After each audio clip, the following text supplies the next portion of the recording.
My second ex-wife didn't even know all this stuff about me, okay?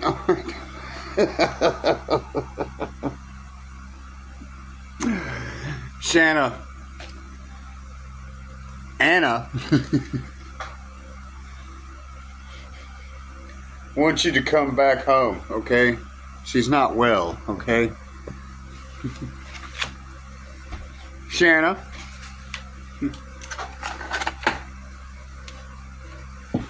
Anna wants you to come back home. She's not well, okay? Santa Anna. Alright, so anyway. Here's your bedtime story, kids. I got into a big argument with the Hells Angels today.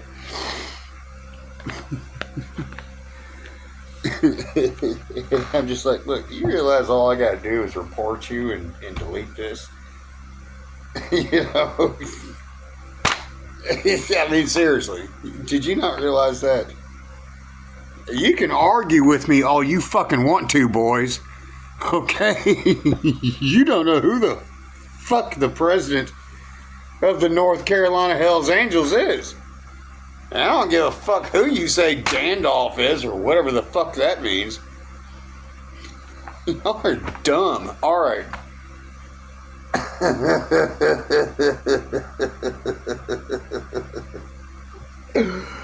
Okay. Here's your bedtime story, kids. It's called Doctors and Lawyers. Alright. Laughter in Appalachian. Okay. Southern mountain humor. Have you ever ridden a motorcycle through the Appalachian Mountains? I guess not. Okay. Doctors and lawyers. A specialist is a man who learns more and more every day about less and less, and finally knows everything about nothing.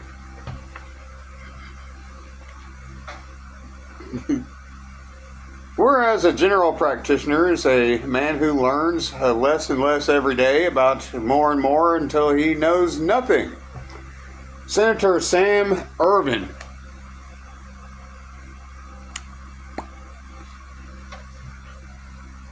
Bedroom physical.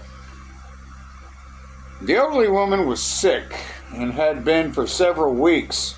Her children, who lived some distances away, came home one weekend to check on her. Since she was quite ill, they called a young doctor who agreed to make a house call. When he came, he asked the family to wait in the living room while he examined the woman in her bedroom. When he had finished, he came out, wrote a prescription, gave some instructions, and left. When the children went in to see their mother, she said brightly, "I really like that young preacher." The children looked at one another, and one said, "Why, mother? That wasn't a preacher, that was the doctor." The old lady reflected a moment and said, "Well, I guess he did get pretty familiar with me for a preacher." Loyal James. You remember James? Shanny? Alright. Pain and more pain. God, Shanna. Alright, here we go. A man broke his arm and went to the doctor with it. The doctor examined it and got out a hypodermic syringe. The man said, "Doc, I don't need a painkiller. I've already had the worst pain there ever was, twice." So the doctor got the man on his table, put his foot in his armpit, tugged mightily until he got the arm set, put the cast on, and you pull the arm in a sling. You remember when I dislocated my shoulder? Then he said, "I'm curious. What was the pain you talked about? Well, the first time when I sat down in a bear trap. Hi, I'm Snuggly Bear. The man said, what was the second? The doctor persisted. That was when I run out of chain. Loyal James. We used to laugh about this all the time. When I was in Boy Scouts, some of the scout leaders, they had a tractor. And they were talking about like, okay, if you can't get your dick hard, they had a tractor. Like, hook a chain up to it and pop the clutch. All right medicine, wrong disease. This man went to the doctor with a high fever. He gave him 2 or 3 kinds of medicines, but it seemed to do him no good. When the man returned, the doctor studied the situation for a while and then said, you know, I've never been much good on fever, but while I've got some medicine that causes fits, I'm in a hell of fits. Loyal James. All right. Mixed up pills. That reminds me of Aunt Jenny Wilson of Peach Creek, West Virginia. You know, my sister's got cancer, right? She asked me one time, Billy Ed, did you hear about the lady that got her birth control pills mixed up with her saccharin tablets? And I said, no. She said, she had the sweetest little baby. Billy Ed Wheeler, okay?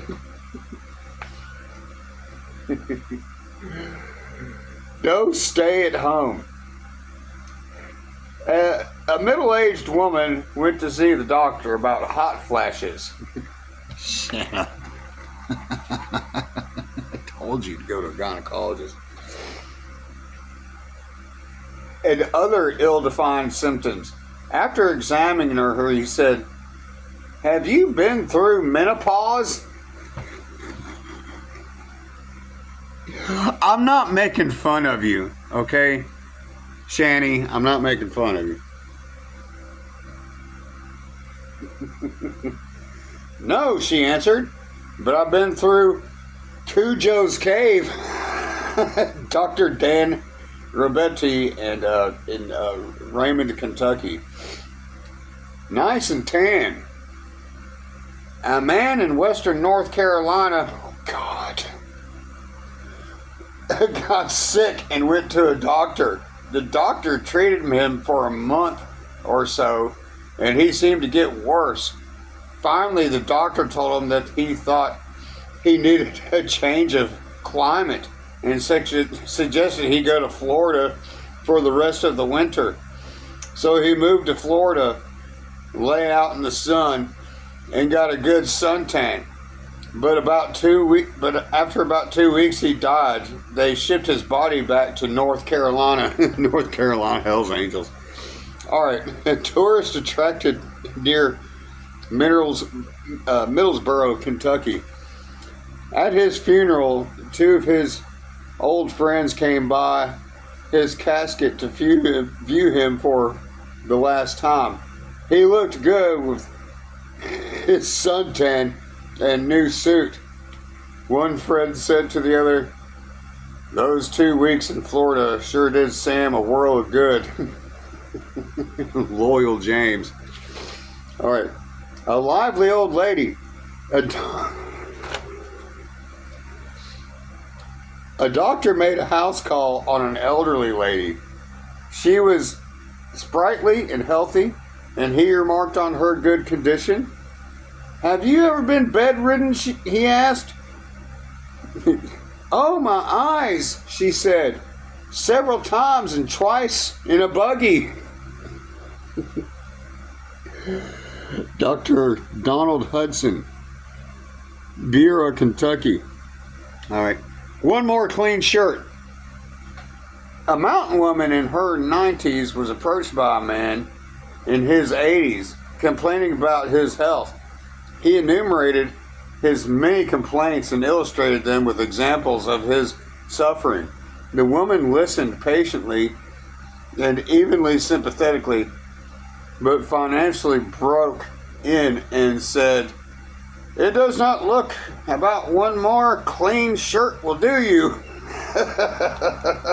Oh my God. Anna Poland, Bureau, Kentucky. Okay. A cure for 3 ailments. A boy named Jack and some other fellows were courting the rich doctor's girl. The doctor said that anyone who could cure him his ailments, his 3 ailments, could marry his daughter. His ailments were that he couldn't taste anything, couldn't tell the truth, and couldn't remember anything. Jack got some warm, fresh rabbit pills, rolled them in sugar, took them to the doctor, and told him to take 2 of them. Asked, "What did them pills taste like, doctor?" Said, "Taste like rabbit manure rolled in a sugar," the doctor answered. "So I've cured you of 2 of your ailments," Jack said. "Yes," the doctor said, "but you haven't cured me of the 3rd. "Oh no," shouted the doctor. "See there," Jack said, "I cured you of all 3. Loyal James. The doctor and the dog. This country doctor got a call to go way back in the mountains to visit a man who was desperately ill. He drove as far as he could and then walked the last mile or so in the dark up a narrow trail. At last, he saw the house.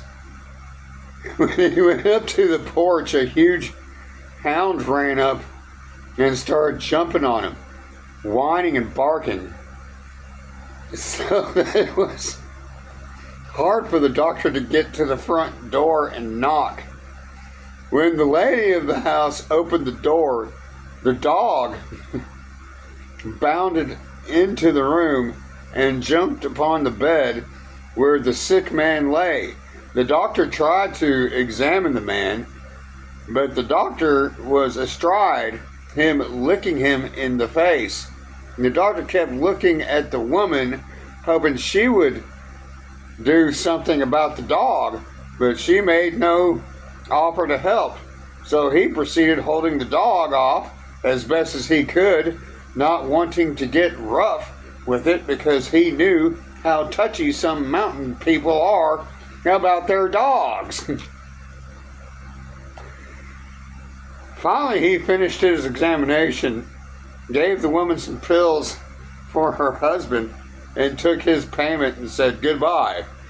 He went out, closing the door behind him, but before he got down the porch steps, the woman opened the door and yelled, "Hey, doctor, you forgot your dog." Loyal James. The ear. I want to tell you about 2 young fellows who got into a disagreement.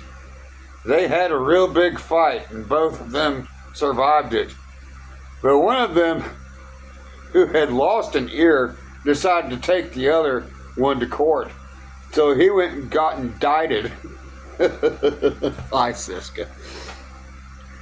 When the trial came up, the defendant hired the real polished lawyer to handle his defense. When he cross-examined the first witness, a young fellow, a real mountaineer who hadn't bothered to go to school, but who wasn't a dummy either, the lawyer said, "Did you see the altercation?" Said, "No, but I saw the damn good fight." So the lawyer and several other things asked questions, pushed beyond the normal amount of questioning. Then he came to the question on the plaintiff's ear being bit off in a fight. He said, don't you think it was possible that he got his ear caught in a sycamore root or tore off? He said, well, I thought it might have happened too, the witness said, until I saw the other feller spit his ear out. Ray Turner, Bureau, Kentucky. Witness. Okay. A witness was called to the stand to testify about a head-on automobile collision he had observed from his front porch. Whose fault was this wreck? The lawyer asked. Well, I best I could see, he said. They hit each other at about the same time. William James. All right, Independence. An old man went to town to buy some things. As he was crossing the street, a car came around the corner and hit him. He went up in the air, landed on the hood of the car, bounced off, and hit the street. The driver jumped out of the car, helped the man up, apologized, and offered to take him to the hospital. The old man felt himself over, stretched his neck tentatively, and said, No, I feel fine. The driver insisted on taking him to a doctor. But he declined, so the man got into his car and drove away. A lawyer, a kinsman of the man who had been hit, had watched the entire affair. After nothing down the license number of the car, he came over and said, I saw what happened. Let's sue him. The old man said, No, I wouldn't want to do that. I'm all right. The lawyer persisted, Listen, I know how bad your arthritis is. I know this insult have made it worse. The old man craned his neck, turned his head back and forth a few times and said, No, I believe it. Hope me. Buck Henson, Wise, Virginia. Quantico.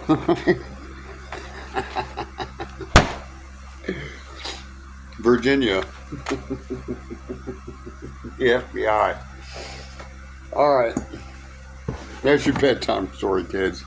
Stories. Anyway, yeah. Yeah, Mom wants to come home.